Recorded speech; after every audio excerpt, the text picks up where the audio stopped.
नमस्कार। आप देख रहे हैं एवीआर न्यूज 69 और मैं हूं सुधीर चौधरी। आज हम उन तमाम बड़ी खबरों की बात करेंगे जिन पर गोदी मीडिया ने जानबूझकर चुप्पी ओढ़ रखी है। खैर, आगे बढ़ने से पहले कमेंट में जरूर बताइएगा कि आप ये वीडियो देश के किस कोने से देख रहे हैं, और अगर ये कोशिश आपको सही लगे तो वीडियो को लाइक कीजिए और चैनल को सब्सक्राइब जरूर कीजिएगा। अब सवाल सीधा है, दीपू दास का कसूर क्या था? सिर्फ यही कि उसका नाम दीपू दास था। बांग्लादेश के मेमनसिंह में एक फैक्ट्री से उसे जानवरों की तरह घसीटकर बाहर निकाला गया। भीड़ ने उसे बेरहमी से पीटा, अधमरा किया और फिर जिंदा जला दिया। हां, जिंदा जला दिया, राख में बदल दिया। सवाल यह है कि क्या उस आग की लपटें दिल्ली तक नहीं पहुंची, या फिर विश्व गुरु के चश्मे पर धुंध इतनी मोटी है कि इंसान जलता दिखता ही नहीं। एक तरफ भारत का नागरिक जिंदा जलाया जा रहा है और दूसरी तरफ वही बांग्लादेश, जिसे दुनिया कटोरा छाप प्रो मैक्स कहती है, भारत के मुंह पर तमाचा मारते हुए वीजा सर्विस बंद कर देता है। कहां गई वो लाल आंख, कहां गया वो 56 इंच का सीना?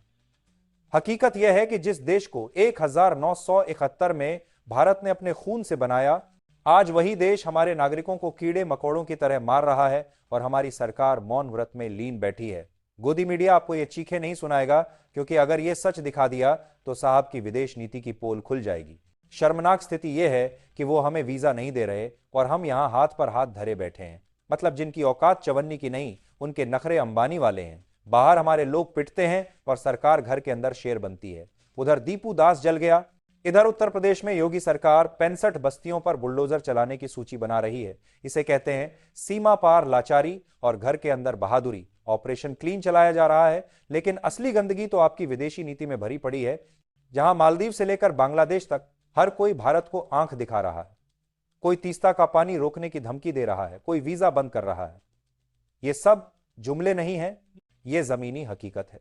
अगर 1971 वाली इंदिरा गांधी जैसा दम होता तो आज दीपू दास जिंदा होता और ढाका की सड़कों पर भारत का झंडा जलाने की किसी की हिम्मत नहीं होती। कुल मिलाकर पड़ोसी हमें आंख दिखा रहे हैं और सरकार हमें सपने बेच रही है। तैयार आपको करना है कि आप दीपू दास की चीखें सुनेंगे या फिर सब चंगासी का शोर? सीमा पर तो नाक कट ही चुकी है, लेकिन अब जो खबर आ रही है वो इससे भी बड़ी है। आज गोदी मीडिया के स्टूडियो में मातम क्यों पसरा हुआ है? एंकरों की जुबान पर ताले क्यों लटके हुए हैं? वजह मैं बताता हूं। बीजेपी शासित राज्यों में ही बीजेपी का सुपड़ा साफ हो रहा है। जब राहुल गांधी जर्मनी में क्या कर रहे हैं इस पर प्राइम टाइम चल रहा था, ठीक उसी वक्त गोवा की जनता ने बैलेट पेपर से बीजेपी के गाल पर ऐसा तमाचा मारा कि उसकी गूंज दिल्ली तक सुनाई दे रही है। गोवा में सत्ता बीजेपी की, पुलिस बीजेपी की, प्रशासन बीजेपी का। लेकिन कलंगुट सीट पर कांग्रेस की कार्मेलिना फर्नांडिस ने जो जीत दर्ज की है, वो साहब के लिए सबसे बड़ा झटका है। सवाल यह है कि जब महाराष्ट्र में बीजेपी 100 सीटें निर्विरोध जीतती है तो ढिंढोरा पीटा जाता है, लेकिन गोवा में जब बैलेट पेपर से चुनाव हुआ तो कमल मुरझा क्यों गया? क्या ईवीएम हटते ही असली नतीजे बाहर आने लगे हैं? पिक्चर अभी बाकी है। महाराष्ट्र में महायुति का बैंड बज चुका है।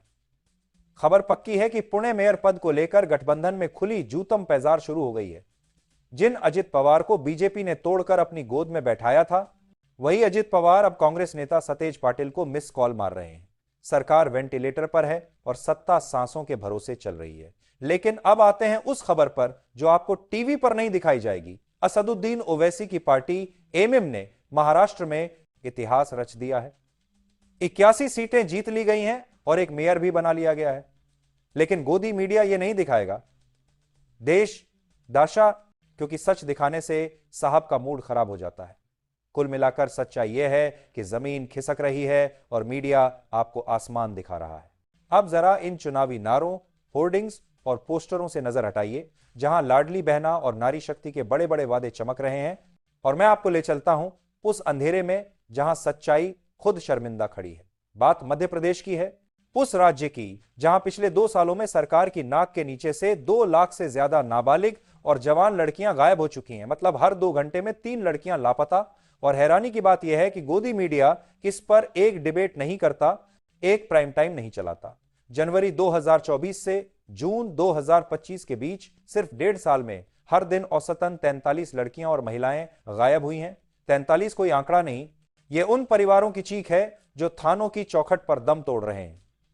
सरकार लाडली लक्ष्मी योजना का ढिंढोरा पीट रही है, लेकिन जमीन पर बेटियां बेची जा रही हैं, बंधुआ मजदूर बनाई जा रही हैं।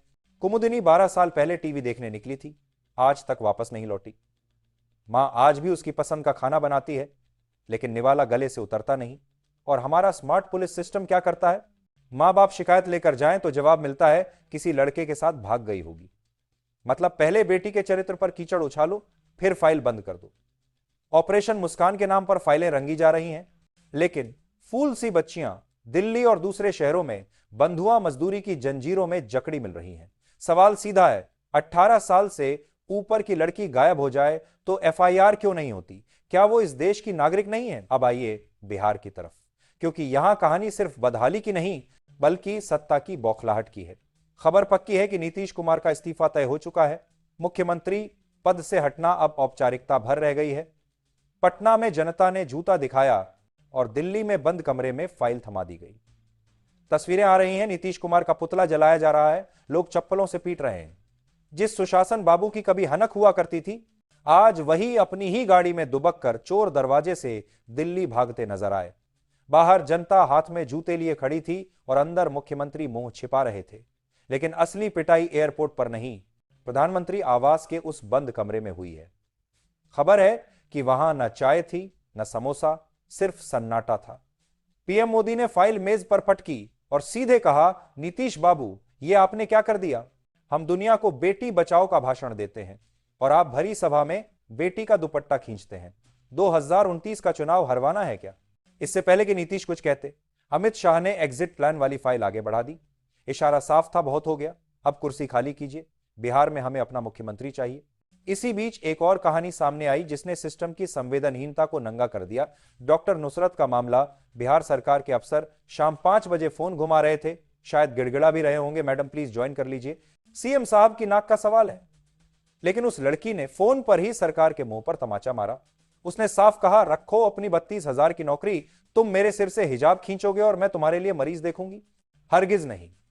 और तभी झारखंड के मंत्री इरफान अंसारी ने खुला ऑफर दे दिया, नुसरत जी रांची आइए, सम्मान मिलेगा, 1 लाख सैलरी मिलेगी, सरकारी आवास मिलेगा। यहां टैलेंट की कद्र होती है। इतना ही नहीं, उन्होंने तीखे लहजे में यहां तक कह दिया कि अगर नीतीश जी को स्वास्थ्य संबंधी कोई समस्या है तो झारखंड सरकार उनका इलाज कराने को भी तैयार है। यह बयान सिर्फ सियासी नहीं था, यह बिहार सरकार के मुंह पर करारा तमाचा था। और अब आते हैं उस खेल पर जिसने एनडीए सरकार की नींव हिला दी है। केंद्रीय मंत्री जीतन राम मांझी ने भरे मंच से अल्टीमेटम दे दिया, राज्यसभा की सीट दो वरना मंत्री पद को लात मारकर गठबंधन तोड़ देंगे। यह मांग नहीं, खुली ब्लैकमेलिंग है। मांझी जानते हैं कि बिहार में बीजेपी की सरकार उनकी बैसाखी पर टिकी है, इसलिए मंच से अपने विधायकों को सिखा रहे हैं कि कमीशन कैसे खाना है। 5 करोड़ मिले हों तो 40-50 लाख जेब में रखना मामूली बात है। यह शब्द किसी विपक्षी नेता के नहीं बल्कि केंद्रीय मंत्री के। इतना ही नहीं, उन्होंने यह भी कबूल कर लिया कि 2020 का चुनाव उन्होंने अधिकारियों को फोन करके बेईमानी से जीता था। सोचिए, एक आदमी चुनाव चोरी की बात मान रहा है, घूसखोरी को जायज बता रहा है और सरकार गिराने की धमकी दे रहा है। लेकिन भ्रष्टाचार पर जीरो टॉलरेंस का नारा देने वाली बीजेपी चुप है, क्योंकि डर है कि मांझी नाराज हो गए तो कुर्सी चली जाएगी। तस्वीर बिल्कुल साफ है, यह सरकार बाहर से जितनी मजबूत दिखती है अंदर से उतनी ही मजबूर है। डील साफ है, भ्रष्टाचार तुम करो, कुर्सी हम संभालेंगे। और आखिर में बस इतना ही। अगर आपको यह रिपोर्ट, यह सवाल और यह सच्चाई जरा सी भी जरूरी लगी हो तो वीडियो को लाइक कीजिए, एवीआर न्यूज 69 को सब्सक्राइब कीजिए और इसे शेयर कीजिए ताकि सच दबे नहीं फैले। मैं हूं सुधीर चौधरी। सवाल पूछना हमारा काम है और जवाब मांगना आपका हक। शोर बहुत है लेकिन सच आज भी जिंदा है, बस उसे देखने की हिम्मत चाहिए। अगले वीडियो में फिर मिलेंगे एक और परत, एक और सच के साथ।